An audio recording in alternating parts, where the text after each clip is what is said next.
নমস্কার বন্ধুরা, আমি সমর্পিতা ক্রিয়েশনস ইউটিউব চ্যানেলে আপনাদের স্বাগত। বন্ধুরা, আজকে আমি একটা তেঁতুলের নতুন ধরনের রেসিপি নিয়ে চলে এসেছি। সঙ্গে থাকুন, অবশ্যই করি, আশা করি ভালো লাগবে।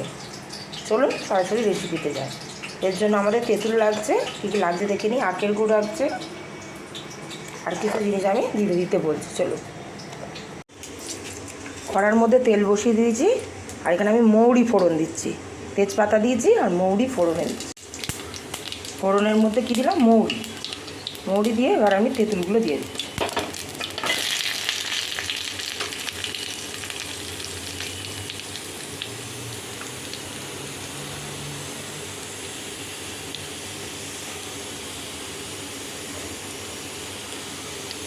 দিয়ে এটাকে আমি হালকা করে একটু নাড়িয়ে নেব। পাশে আমার ছেলে গোবিন্দভোগ চালের খিচুড়ি হচ্ছে।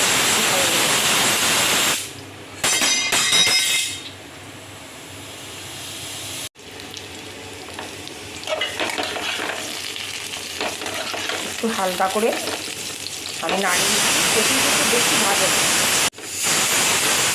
তেঁতুলের আচার কিন্তু খুব সোজা আর খুব তাড়াতাড়ি হয়ে যায়। আখের গুড়টা এইভাবে দেবেন না, একটু জলের মধ্যে গুলে নিয়ে দেবেন, তাহলে ওটা ভালো হবে অনেক। একটু জলের মধ্যে আমি গুলে নেব। আপনারা কড়ার মধ্যে তেঁতুলটা এইভাবে জলের মধ্যে গুলে দেবেন, তাহলে সুবিধা হবে। আপনারা কড়ার মধ্যেও গুলে নিতে পারেন, গরমে দিলে তাড়াতাড়ি গলে যাবে। অবশ্যই একটু জল দেবেন, নাহলে কিন্তু জ্বলে উঠবে। এবার আমি এটা দিয়ে দিচ্ছি কড়ার।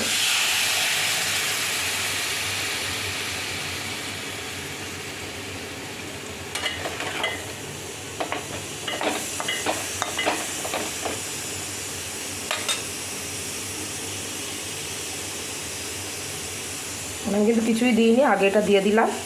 এটা অন্যান্য আচারের মতো না, একটু ঘুরিয়ে লবণ হলুদ অন্যান্য মশলা দিয়ে পরপর বানাবো। শেয়ার করছি।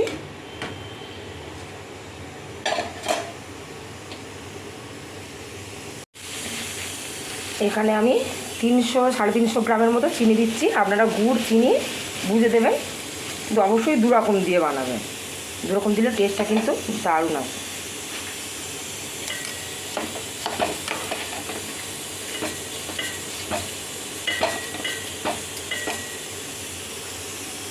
তেঁতুল খুবই টক, তাই একটু লবণের পরিমাণ বেশি লাগবে, কিন্তু লবণটা দিয়ে দিচ্ছি।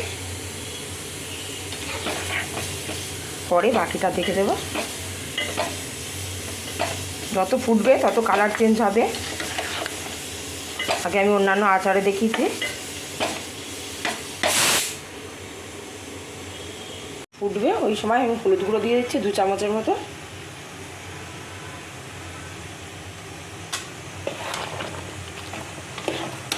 ফুটছে টকবক করে, দেখুন।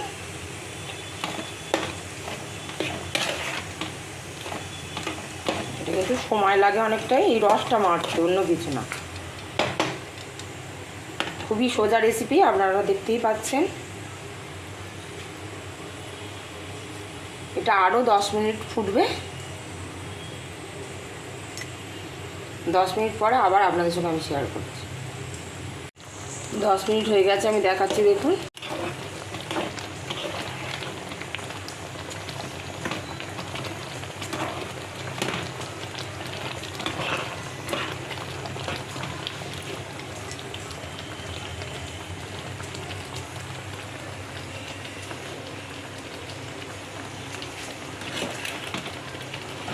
মাঝে মাঝে একটু নাড়িয়ে দিতে হবে, আর এটা ফুটবে।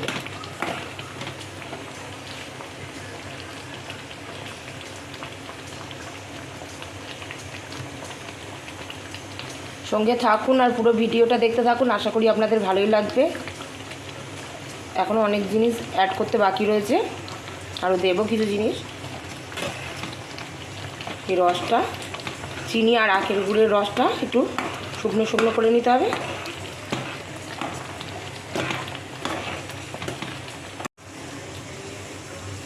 এবার আমি মশলা দেব। প্রথমে আমি দিচ্ছি জিরে গুঁড়ো, পরিমাণ মতো, একটু বেশি পরিমাণে দিচ্ছি যেহেতু অনেকটা। আর দিয়ে দেব ধনিয়ার গুঁড়ো,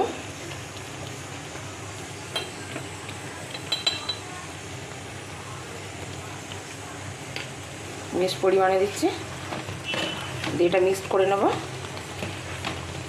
এখন আমি কিন্তু এই গ্যাসটাকে অফ করে দেবো, বসে যাবে কিন্তু, পুরো ঘন হয়ে গেছে দেখুন, দেখাচ্ছি। এবার আমি গ্যাসটা অফ করে দেব।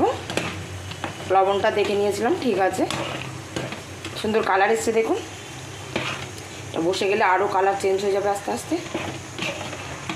ধন্যবাদ বন্ধুরা, ভালো থাকবেন, সুস্থ থাকবেন, সাবধানে থাকবেন, আর অবশ্যই জানাবেন আজকের এই রেসিপি আপনাদের কেমন লাগলো।